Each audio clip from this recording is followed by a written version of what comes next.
should I introduce all? Alright, next we'll have Amir Ahmed, who is an Emmy Award-winning journalist with 17 years of experience in international news production and news gathering. He has leadership roles within CNN and was recognized for his reporting out of Egypt and Libya during the 2011 revolutions there. He's covered major assignments across the Middle East, Africa, and Europe, and last year joined Al Jazeera America to be part of the core group that launched Al Jazeera America in New York, and currently works there as senior news editor. And then finally we'll have Brian Joyce, who is a talk radio host based here in Chattanooga, Tennessee. He can be heard every Monday through Friday, 1 to 4 p.m. Eastern Time on Talk Radio 102.3 FM, and he's also a featured blogger on Huffington Post. He's covered the rally to restore sanity for AOL television, and he's also been featured on the Cartoon Network, which makes him unique. I don't think anyone else has said that who is here today. So without further ado, we'll begin, and if you could keep your remarks to around 10 minutes, that would be great. So we'll start with. Yeah. Good evening, everyone. Thank you again for having stayed this long. First of all, I would just like to thank everyone else who has spoken before me, because, I mean, some of those speeches were just so heartwarming, and it really, it was very emotional for some of them. Today, I'll try to make this as short as possible, but I will be speaking about two specific situations. First of all, I would like to speak about my experience in Rabaa. I spent a little bit over a month in Rabaa this summer before the violent dispersal. And then I would also like to give a first-hand account of the events in Egypt with a specific focus on women and children, specifically the violations of human rights against women and children.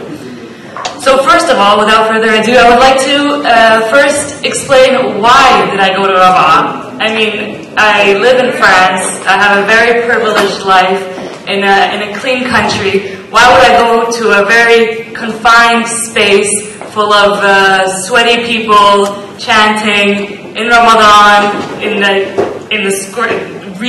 really harsh heat in a tent where there's barely any air and no refrigerators?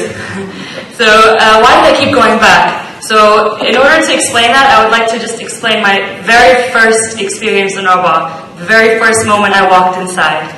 So the reason I actually decided to go was due to the fact that while watching the media, I would have called myself in the beginning a part of the Hizb al-Kanaba, where I just, the couch party, where you just sit in front of the TV and listen and watch the media all day without actually being active and just making your views according to the what you see on TV. But then suddenly I felt like things were just getting out of hand. I was being told that the Muslim Brotherhood members were killing each other in order to make people believe that it was the military killing them. This was after the Republican Guard massacre. So I started thinking, I was like, this can't be true. So I decided to go experience it for myself, to see what these kind of people are, to maybe interview some people in Rabaa. As soon as I walked into Rabaa, I can't really explain my feeling toward these people, but I felt a sense of comfort and respect.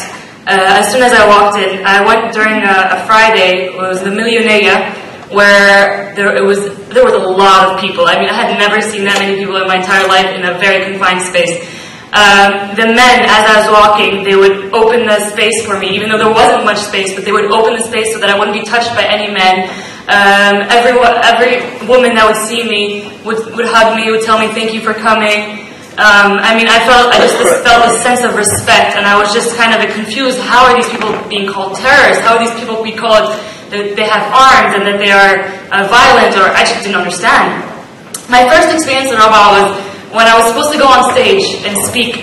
I had been asked by my mother to go on stage and speak in French to send a message to the French government, not to speak with or to interact with the Egyptian legitimate government. So the first night I went there, I actually got lost and I had no idea where I was going. It was right after the prayer, Taraweeh. I had no idea what I was doing. And so someone saw me, this man, I will never forget this. This man, he was in ragged clothing, he was barefoot, had a blind eye, and he saw that I was lost. So he respectfully asked me, he said, "Are you lost? Where are you trying to go?" I told him, "I'm trying to go behind the stage, and I can't find it. I can see the stage, but I can't find behind the stage. I don't know where to go." He was like, "Don't worry, I will take you." So usually it would take maybe like 2 or 3 minutes to get to this place, but with all the people, how crowded it was, it took us 25 minutes to get behind the stage. And at that moment, I was supposed to be waiting for my mom to come see me. And at that point, I took out a 20-pound bill. That was the only thing I had, the only money I had on me to give to the man. I mean, he looked like he needed some money. As soon as I took the money out of my pocket, he looked at me and said, "I'm very upset with you right now." I was like, "I don't understand. Why are you upset with me?" He's like, "Because I didn't do this for your money. I did this because I want to know that you're going to be safe, and that I will stay with you until your mother gets here." And that was the first moment I knew that Rabaa was full of respectful people, and I had never, ever felt that way in my entire life, and I'm saying this from the bottom of my heart. I was actually supposed to be on vacation that summer. I was supposed to fly out to Dubai in a few days, where my dad lives. I decided to stay in Egypt for the rest of the summer because I knew that these people needed my help. I knew that this is where I was supposed to be, and that I had to stay there. And then concerning some of the absurd media rhetoric, I'm going to speak a little bit about more of my personal experience concerning some of the media narratives. The first time I went on stage was that first night, so I spoke in French. The next day, a bunch of people came up to me and were like, "No, you're all over the news. I've read like 3 articles on you today in the state media journal newspapers." And I was like, "Okay, great. Well, what are they saying?" Well, they didn't really talk about what you said on stage. They just made fun of your pants. Yes, you heard that correctly. They made fun of my pants. So the title of the articles was "A paid Muslim Brotherhood member wearing a fizon," which is a type of pants that they wore in the 80s or something like that. They called me Fatat al-Fizon. So even if you go on Google today and type in Fatat al-Fizon, you will see Al-Watan Yom al-Saba with an article written about my pants. So I mean, it just shows how absurd or how extreme the media can go concerning, individuals, just because that they were threatened by such a different image up on stage in Rabaa, because they had this image of every person going on stage or anyone in Rabaa being a Muslim Brotherhood member, completely covered. And so as soon as they saw someone completely different, they started becoming threatened by it, because, well, essentially, I will be speaking to a different audience. And what I was told is that they were threatened by that, and so they decided to just put it as start making fun of me so people wouldn't take me seriously. So that just encouraged me to keep going further and further, because after feeling that they were threatened by my existence, I believe that it was essential, very significant for me to keep going. So in the second part of my speech, I'll try to do this quickly. I just wanted to speak very, very quickly about the violations of human rights against women and children specifically, because I personally know, there were 3 girls that a family of 3 girls and a boy who I really got close to in Rabaa. Every single day we would eat iftar, pray together, we'd do everything together. I basically spent my entire time in Rabaa with them. And they were consequently jailed after the Ramses massacre, where they were helping some injured in the mosque, and they were taken to prison. The 3 girls who were all around my age, in early 20s, and the boy Ibrahim Halawa, who was 17, who was unjustly detained as well. Yes, thank you. So basically, a quick summary of some of the violations against the women's and children's.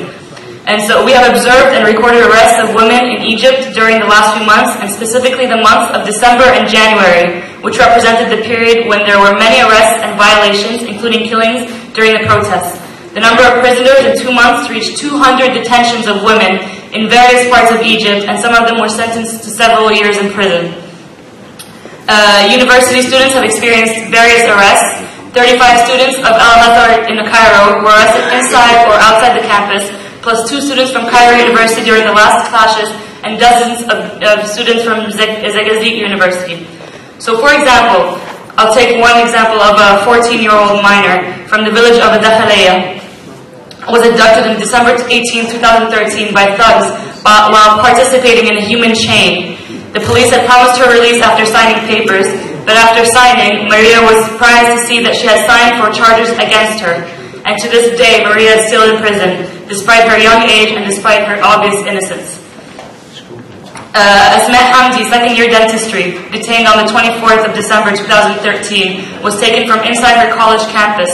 Asma and 19 other students were sentenced to 5 years and a fine of £100,000, their only crime being calling for freedom. So to finally wrap up this speech, I would like to thank all the human rights organizations for their follow-up on the events back in Egypt. However, I would like to add that once the system loses credibility and enacts crimes against humanity, such as the killing of children, women, and unarmed civilians, I find it hard to still pay credence to what they publish and report as a source of information. Any junta or dictator will seek to minimize the impact of human rights entities by misleading, misinformation, and outright lies.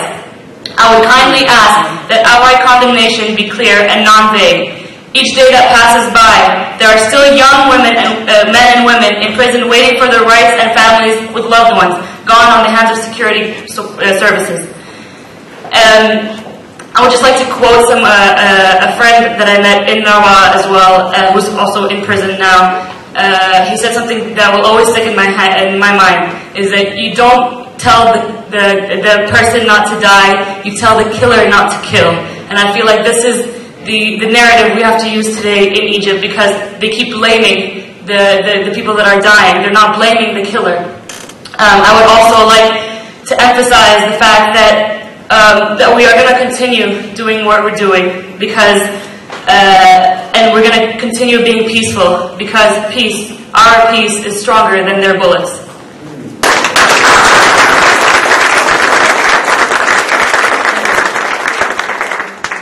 And now we move to Amir. Thank you so much. I'll try to stick to script. I'll start with a story, though, not my story. It was June 24th, 2012. It was around 3:30 p.m. and I had just landed Cairo International Airport on assignment. I made it from the Cairo International Airport to downtown Cairo in 15 minutes. Anybody who knows Cairo, at 3:30 p.m. on a Sunday, that's an impossible achievement, to make it 15 minutes to downtown. But that was the day that most Egyptians in the world were watching for the official announcement of the presidential elections in 2012. So the Egyptians in the world were watching, and I had rushed just to the hotel where we had space for work. I was working for CNN back then. So I went to the working space, and everybody was already busy doing live shots. It was the norm, but there was one person in one corner, one of our producers, one of our best producers at CNN back then, and he was worried. I thought it was a personal matter at the time, but when the official announcement was made, his reaction was very interesting to me. He was on the phone, I think he was talking to family, and then he paused, he stopped his phone, he fell to the couch, and a couch that was behind him, and then he almost started weeping. I later learned that he was actually upset because in his own understanding of things, he didn't like the results. He realized that the country he loves, Egypt, was headed to the wrong direction. He didn't like the Muslim Brotherhood. However, for the next 2 years, He's a young journalist. For the next 2 years, he learned how to balance reporting, how to balance coverage, to understand the Muslim Brotherhood, to report the truth, to become objective, become professional, and to represent all views. That journalist's name is Muhammad Fadl Fahmy. I don't know if Osama has his picture. He later left CNN in 2013 to join Al Jazeera English and became a senior producer, the bureau chief for Al Jazeera English in Cairo. On December 29th of that year, he was arrested along with 2 other Al Jazeera English reporters, journalists, and were accused for working with the Muslim Brotherhood, an outlawed or banned group at the time. And he has been in jail since then. He was a great friend, and he still is, and I'm close to his family. It is so sad that we see stories like that happen over and over again. If nobody knows Muhammad, this is a picture that you saw earlier of him. That was when he was in Cairo. He was in Canada because he's Egyptian Canadian. He left a very good job in Canada and another one that was very good in Dubai to make it to Cairo back in 2011 to work as a freelance journalist at the time. He came to Egypt, and as most of you know, when you appreciate a journalist, you have to ask him who are your sources and who are your contacts. He came to Egypt in early January 2011 with 6 contacts. I've seen his list. None of them were influential, and none of them were associated with the Muslim Brotherhood. However, he worked so hard because he was so dedicated, he was so objective, and he's very professional. It's so hard to see people like that, and along with others, like Peter Greste and Bahar Muhammad, also with Al Jazeera English, to go to jail and for protecting other people, for protecting the views of other people, to represent other people.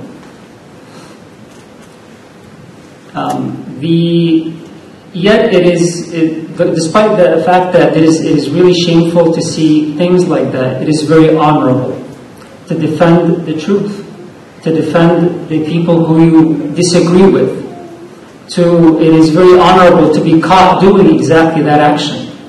And that is really the premise of what freedom of expression is. And that is the point that I want to make, only if you get anything from me today, is that it's that when you defend your opponent's views, that is actually achieving freedom of expression.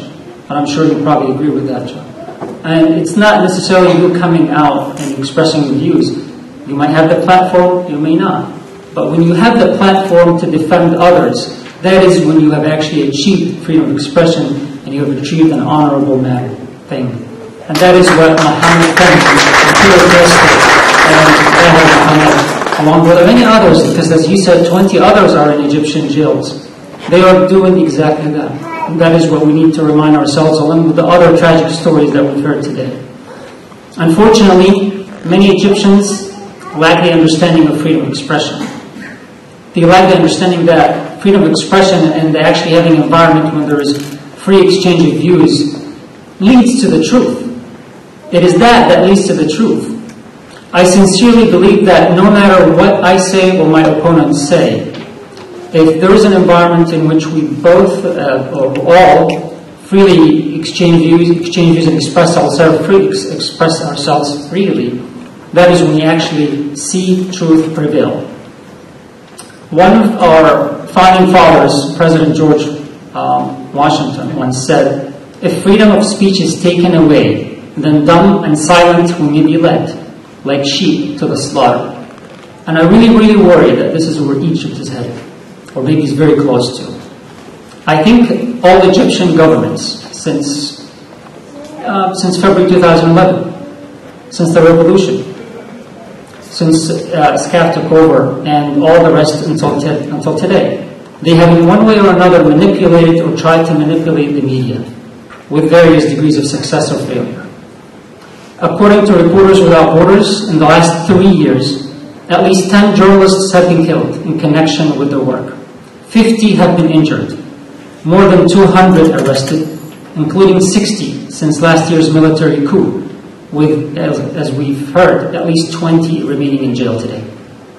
Under the Supreme Council of the Armed Forces, or SCAF, which governed, again, from February 2011 to June 2012, when President Morsi took over. Journalists were tried before military courts, intimidated, and there were many new intimidation tactics applied, and lawlessness flourished. I was personally harassed back in February 2011 covering the revolution. I was leaving the hotel to another hotel for security reasons because it's gotten so bad. And it was me, a British journalist with me, and we took a taxi with a bunch of equipment so we could transfer it to the other hotel. And the rest of the team behind us was coming. We were stopped by plainclothes, what I think is ministry agents, and they stopped us, they looked at our IDs, they took it, and nearby there was a military checkpoint. They did nothing at that time. They saw us, and they did nothing. It was only after when the police started pulling us out of the taxi, and they started beating the taxi driver, and then the taxi driver made a lot of noise, grabbing other people's attention, that we started seeing the military, coming over as well.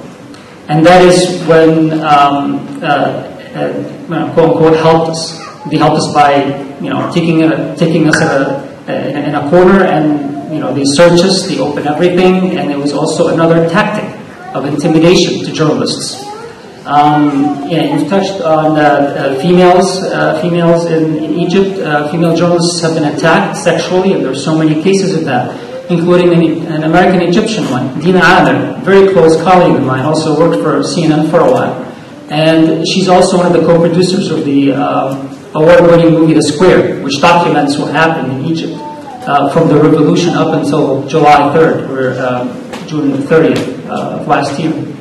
So she was sexually assaulted, and guess who actually saved her? It was also Mohammed Fadel Fahmy, because he went by and there was some protest outside the Israeli embassy, and there was violence breaking, and it was a gang that tried to rape her. And he came by and he pulled her away, and he got help also from decent people to help her. So journalists have also been victims of this.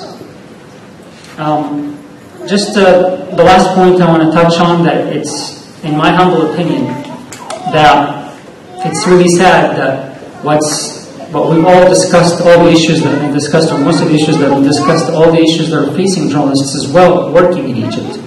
The state of Egyptian media, as described by Dr. Muhammad. Even the military-backed government's various human rights abuses explained by our colleagues and activists here. The entire current political structure in Egypt, and even the 2013 military coup itself, are all byproducts of the power struggle for influence between Saudi Arabia and its backers in the Gulf on one side, and Voices of Freedom on the other, but as well as also some influence from others like Qatar and Turkey and their backers. So it is really sad that people have been scapegoated in the middle of all that. And to see lives have been lost, people have been killed, some are missing, and some are still in jail. But it is one way, as described on other panels, the last one way forward, I think, that can be very successful immediately is to increase international pressures on the Egyptian government and its sponsors, and to pressure it to change course as much as possible. And it might be case by case. It might be by establishing international campaigns to release prisoners, bringing awareness about human rights abuses, as we've discussed, sponsoring independent reports to expose the corruption and other violations in the country. That way, so we could at least see justice for all the innocents that are caught in the middle as scapegoats, including my colleagues, again, Mohammed, Peter, and Bahir. And I don't want to forget one of my colleagues, Abdullah Shani. He is with Al Jazeera Arabic. He's been detained since August of last year, and he's been on a hunger strike. Today is the 85th day for him to be on a hunger strike. And his wife joined him on a hunger strike 2 weeks ago. Only she said, I want to see how he feels. That is the sad reality that we have. And I think we need to be counting the days that they're detained until justice is served. Muhammad Peter Bahar have been detained for 107 days. Abdullah Shami for 243 days. Thank you.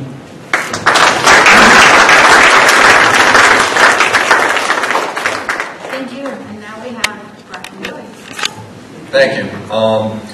I suppose I am the last speaker here today, so before I do speak, I would like to thank Mohammed if he's here. I don't know if Mohammed is here, but there he is. Thank you, Mohammed, for inviting me, and please, if everybody could give Mohammed a round of applause. And of course, so many other people who have come very long distances in some cases, so a round of applause to yourselves as well for coming here. I will keep my comments brief because I certainly do not have the experience and the expertise in Egypt specifically that some of the people here have that you've heard from. But what I do share is a lot of the same interests and a lot of the same passions for a lot of the same issues. And what I find fascinating about speaking to these people, and I have them in my studio today, is it certainly opens up your eyes to the struggles and the challenges that exist in 2014 in parts of the world that we as Americans will never understand what that's like. And no matter how bad things get in the United States, we'll never really understand what that's like. And I'm a talk radio host, and as many of you probably know who listen to talk radio and pay attention to the American media, cable news and talk radio in the United States is full of a lot of people who will claim that their rights are being stripped away, and they complain about our elected leadership, and they complain about our president, and they hearken back to the Nazis and Germany and all of this. And when I hear them saying this so many times, I just laugh to myself and I think, how do you even have a radio show right now? You're on the air right now expressing how you have no freedom. Now, I was not alive in the 1930s in Germany, but I'm pretty sure talk radio did not exist under Adolf Hitler. And if it did, the last thing he would probably allow you to do is to go on national airwaves, public airwaves, and denounce him. And we have that right in the United States. We have it right now. But we spend a lot of time, I think, sometimes complaining that we don't have those rights. And I think it's a little bit ironic. I think it's a little bit disingenuous. And I just think part of the problem is you can become so complacent and so comfortable that you don't, again, realize some of the very real struggles that people go through in other parts of the world. When I see what happens in the Middle East, and again, I am not in the Muslim world and in the Middle East, I am not the expert that many of you are here today, but certain things come to mind. Number one, listening to the speakers speak here today, clearly, obviously, democracy is not a very easy thing, and it's also easy for me to say that, but to really understand what I say by that is because right here we see a banner. This is the legitimate president of Egypt. He's not in power right now. And we can't explain why that is. We have our own administration. Our president is sending money to a military group that is not the elected leadership in Egypt. We see the same problem with the Palestinian people. Hamas is the democratically elected leadership of the Palestinian people. The United States doesn't really want to recognize that. Israel doesn't really want to recognize that. I certainly understand the apprehensions that they have about Hamas, but it is the democratically elected leadership. And so many times I hear people say, whenever I talk about the Middle East, if I talk about the Muslim world, I'll have people call into my show, and they'll make the point sometimes that, maybe there's parts of this world that just aren't ready for democracy. You look at the sectarian violence in Iraq. Maybe the Iraqi people just aren't ready for democracy. And you look at some of the sectarian violence in a place like Syria. Maybe the Syrians just aren't ready for democracy. I think the interesting question that the Western world, the United States, needs to ask itself, and I don't think we ask it very often, is, are we ready for democracy in some of these parts of the world? because they have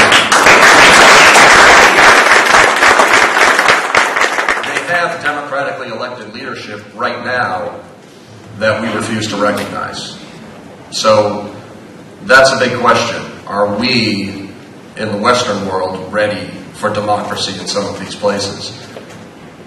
I oftentimes like to draw an analogy to a place where I do have a lot of experience. I lived in Ireland for 3 years, and to anybody who follows these processes, peace processes, and sectarian violence in regions of the world where we have had these problems, obviously Northern Ireland is a classic example, where you had all of the exact same problems that you see across the Middle East, that you see across the Muslim world. You had the sectarian violence, you had religious violence, murder, imprisonment, hundreds, thousands of people being rounded up, killed, imprisoned against their will.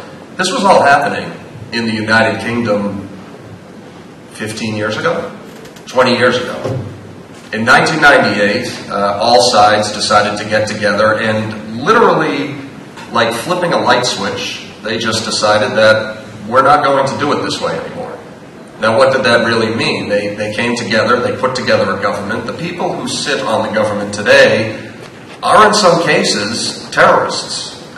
Sinn Féin is the elected leadership of the IRA. It's the elected leadership of the Irish Catholic section of Northern Ireland.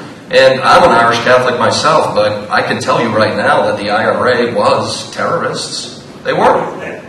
And they were killers. And some of them were really mean killers. And one of those killers today is the First Minister of Northern Ireland. His name's Martin McGuinness.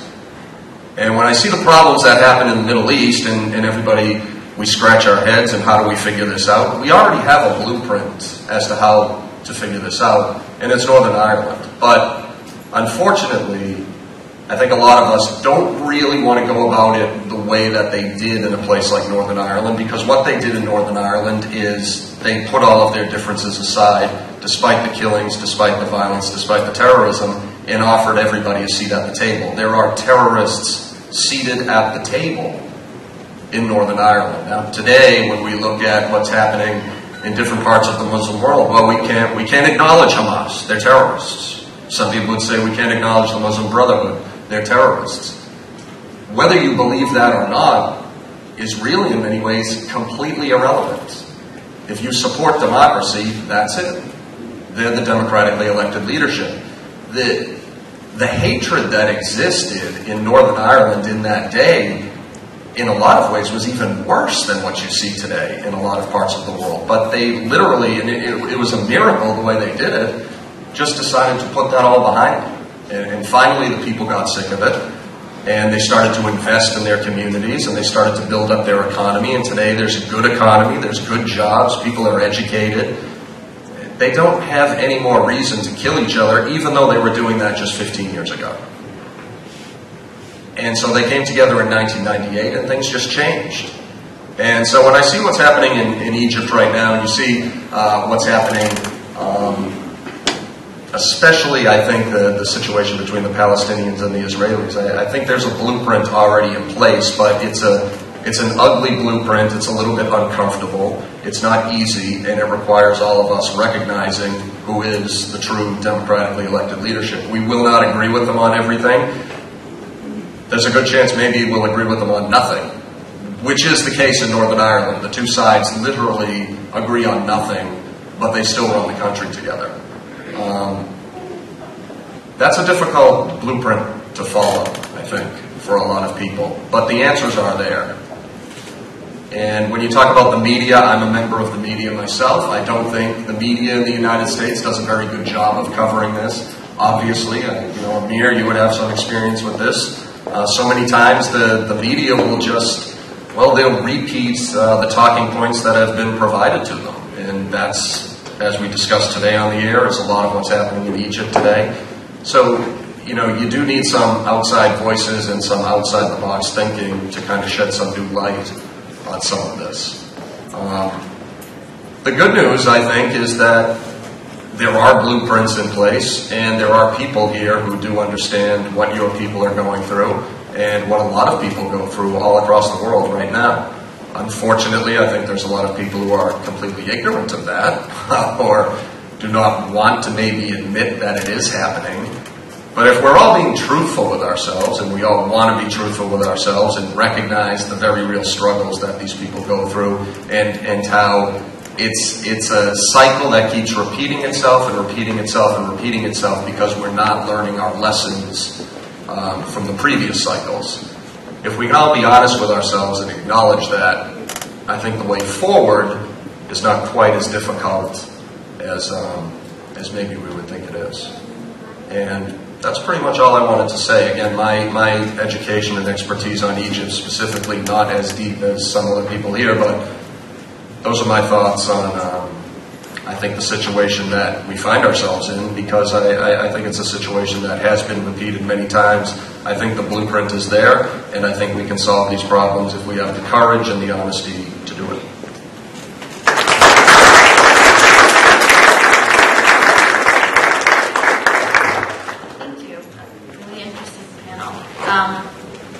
We have some final remarks by Mohammed Nasser to conclude the day's presentations. Mohammed Nasser will close out the session. Thank you to the panel. We will be ending in just a couple of minutes. Mohammed Nasser will make the final statement. I was asked to make an announcement before we ask him to close up. I also want to thank the volunteers who will remain after we leave to clean up the room. This is a very important task. Some of us have to get on the road to faraway places. Also, even the police and the security, the people that were kind enough to come here at our request, these people stood their ground, and I'm very happy to say their job doesn't end until you're all at home under your blankets with your head on your pillow. Even then, while you're sleeping, they're still on the job.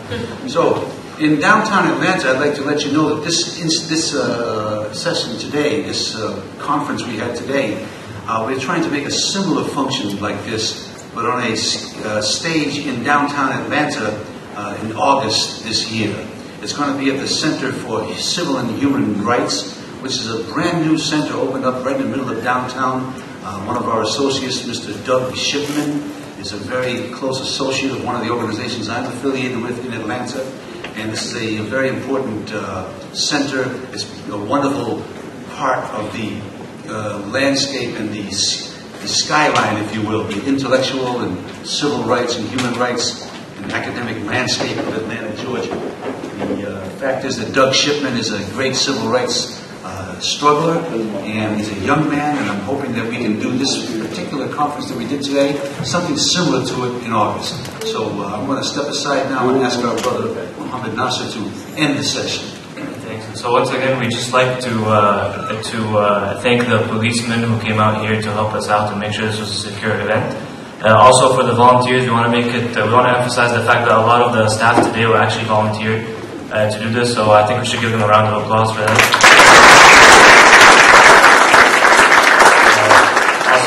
Big thank you to the guy standing on my left, or sitting on my left rather, our moderator for today, Mr. Mansour Al-Ansari, one of the funniest moderators. I'm not sure if all of you got his jokes, but I understood them all, and I can tell you they were really, really funny jokes. And we just like to finish off by giving you our group's Facebook page and website and email. So the Facebook page is Egyptians Abroad for Democracy Worldwide. There's another one that's very similar to ours, except without the worldwide, so please make sure you put the worldwide in there. The link for it is www.facebook.com/EAD4W. And the website is www.eafdworld.com. And if you want to email us, you can email us at eadmovement@gmail.com. So eadmovement@gmail.com. And we'd like to thank everyone else for coming out to watch this event today. Without your support, it couldn't have been a success as it was. So once again, thank you very much, and we hope to see you all soon.